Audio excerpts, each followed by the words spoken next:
2010ஆம் ஆண்டு. அப்போது திமுக ஆளுங்கட்சி, அம்மா அவர்கள் எதிர்க்கட்சி. ஒரு பெரிய மிரட்டல் விடுத்து அம்மா அவர்களுக்கு எதிராக மதுரை மாவட்டத்தில் பல இடங்களில் போஸ்டர் ஒட்டியிருந்தார்கள்.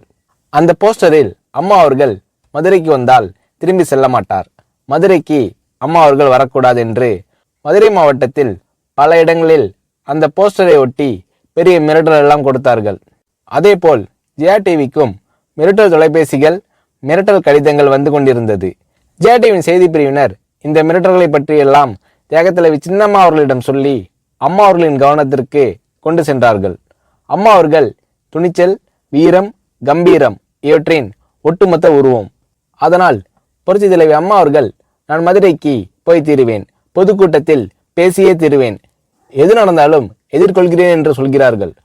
ஒரு கட்டத்தில் ஜெயா டிவிக்கு மிரட்டல் எப்படி வருகிறது என்றால், ஜெயா டிவியின் அலுவலகத்தை வெடிகுண்டு வைத்து தகர்ப்போம், அம்மா அவர்கள் மதுரைக்கு வந்தால் ஜெயா டிவியை ஒழிப்போம், இப்படியெல்லாம் நிறைய மிரட்டல்கள் தொலைபேசியின் வாயிலாகவும் கடிதத்தின் வாயிலாகவும் வந்து கொண்டிருக்கிறது.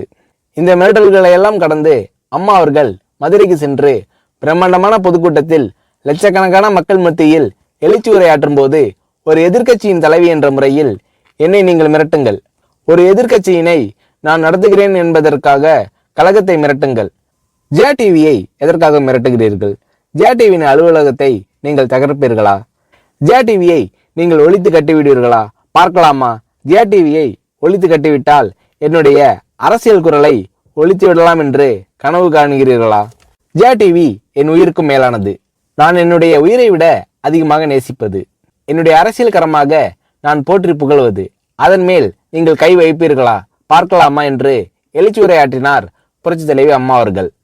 இப்படியெல்லாம் அம்மா அவர்களின் அன்புக்கும் மரியாதைக்கும் பாத்திரமாக ஜெயா டிவி இருந்தது.